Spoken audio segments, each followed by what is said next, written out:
10 days before the end of the extended community quarantine, and some of the most needy still waiting for help to come. How can the government speed up the distribution of aid to affected Filipino families? Let's go straight to the source of the story. We have Senator Francis Kiko Pangilinan. Senator, welcome to the show, sir. Yes, good morning, Pinky, and to your viewers. Magandang umaga sa kanilang lahat.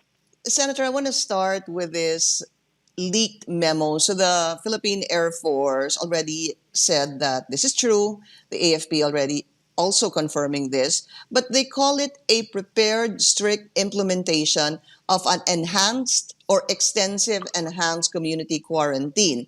They say this is to prepare in case the president implements a martial law crackdown due to increased violations of the ECQ. Does this raise any red flags for you, sir? Why is the quarantine being violated?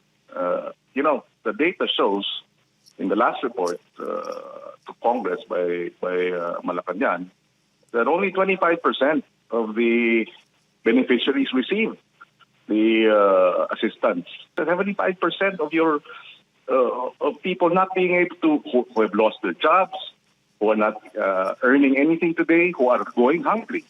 And they will have to go out and figure out how to address the hunger. So between a martial law type crackdown and fast-tracking the assistance, I think the right direction is to fast-track the assistance and make sure that the cash assistance and the relief goods reach those in lockdown. You cannot expect a person to stay home and stay hungry looking at his child, mga anak niya, ginugutom, and will not do anything about it. So I think more than a martial law type crackdown, we have to fast track the delivery of cash assistance and food packs for our citizens. I think that should be the priority. And that's why we're saying, what are the solutions? One, I think we have to speed up the delivery. We have to address the problem of the right beneficiaries.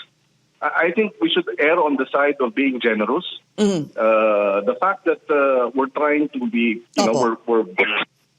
we're now trying to figure out who should receive what is something that's, I think, a bureaucratic nightmare that has to be addressed immediately. Okay, but when you say it's a question of who has to receive what, sir, what I'm wondering is when government allotted 200 billion pesos for 18 million families who belong to the low-income families. Yes. Weren't we supposed to have a list, sir? Because when you talk to members or mayors of LGUs, they're saying that they had a list. And when they had a meeting, they approved that list. However, when it came to the DSWD, sir, the DSWD reduced that list. So that alone becomes a major problem. Yes, precisely. The list that the DSWD has would be the CCP, the families, the four-piece families. But that's just less than 5 million. Four-piece? Yes, the four-piece family would be less than 5 million. So what about the 13 million? I think it's important to ensure that those who need it most will get it. But at the same time, we have to balance, you're talking of 18 million house families. That's pretty much 90% of your country's, of the population. And therefore, if there are some gaps, that's right. We would rather that have it distributed immediately. Maybe look into telcos. We do have 129 million cell phone numbers. Perhaps the telcos and the DSWD can look into how do we determine and perhaps a telco type padala system, direct cash assistance. What we have to do is hasten the distribution and ensure the 18 million families needing it will get it as soon as possible. Isang buwan na ho, yung lockdown. 25% pa lang as of last week ang nakakatanggap. 75% ng mga dapat makakuha ng assistance mula pa nung 4 na linggo na, hindi pa nakukuha. Talagang lalabas ng bahay yan para maghanap ng makakain. Kaya dapat pabilisin po natin itong pag-distribute ng cash assistance in coordination with the local governments. But Senator, I understand you're saying, I understand what you're saying, kailangan pabilisin. So mabagal po ang sinasabi nyo dahil nakailang linggo na, hindi pa rin nakakatanggap yung iba. The first question, sir, really is, kanino ho ba talaga dapat manggaling yung listahan? Because there seems to be a disconnect kung sino talaga ang pasok sa 18 million at sino ang hindi pasok sa 18 million, sir. Ako, pagkakatiwalaan ko yung local governments. Let's trust the local governments. Sila ang mananagot sa kanilang mga botante.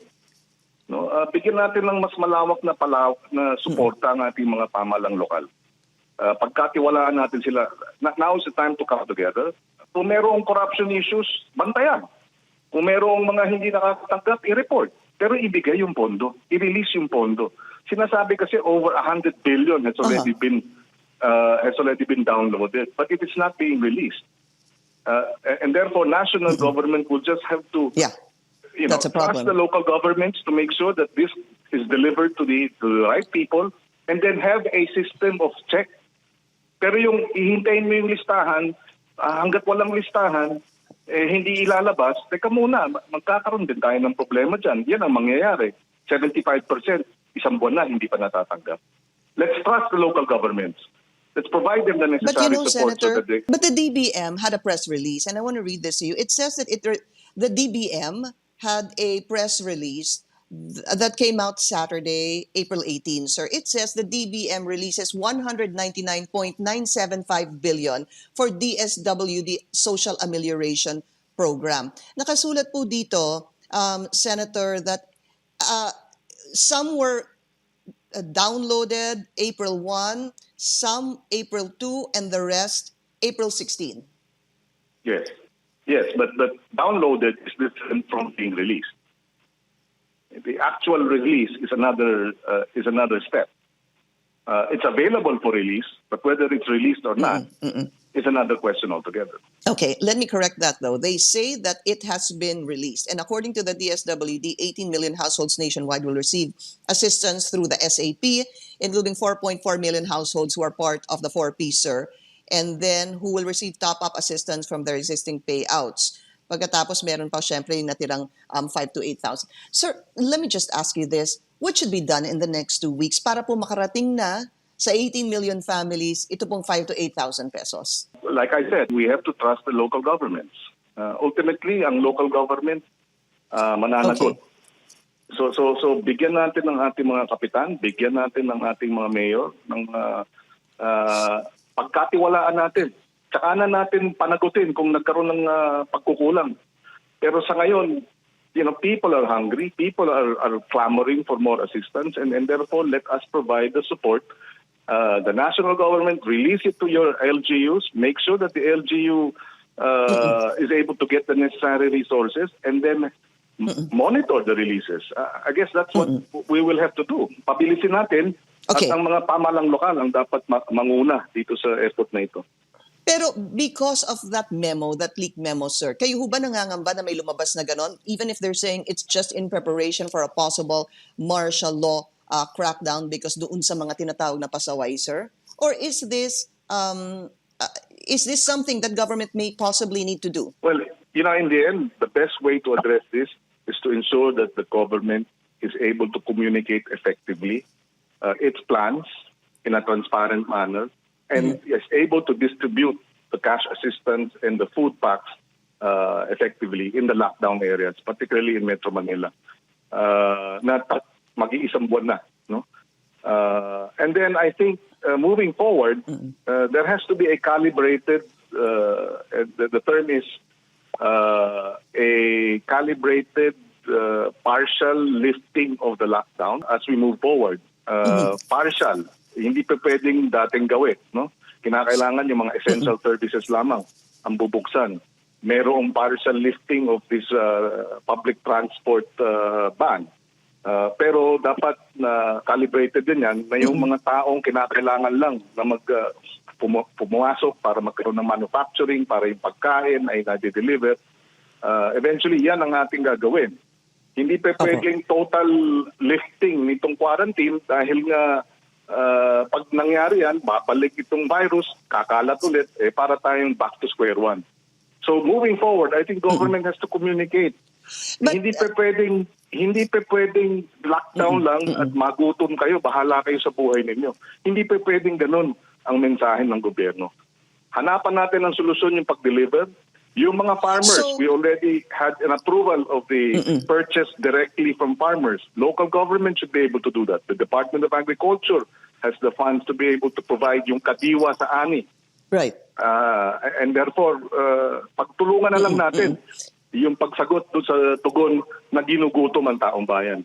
Hindi martial law ang sagot sa gutom ng taong bayan. Delivery Okay, of the cash assistance ang sa solusyon. Last question, sir. Just to be clear about this, you are in favor of a partial calibrated lifting right after April 30, sir? Or do you feel that the present situation, the ECQ, should be extended for another 2 weeks beyond April 30? I have to qualify that. No, the ECQ, by and large, should be extended. But certain essential services should be allowed to begin to operate. No? But that requires private sector testing. That requires more testing as we prepare for that calibrated lifting. Without the mass testing, sabi nga, bulag tayo. We don't know who is infected. We don't know how this is spreading. And contact tracing and the isolation centers. Ito ang solusyon. Hindi martial law. Ang solusyon, magkaroon ng isolation centers. Yan naman ang ginagawa. Pero palagay ko, dapat pabilisin pa. Ginagawa. Yes. In fairness to the IATF, they are working double time.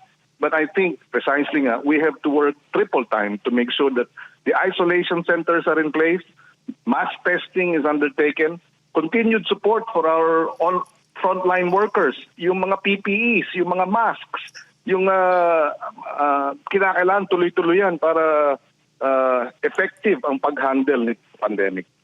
All right. Senator Francis Kiko Pangilinan, sir, thank you for your time.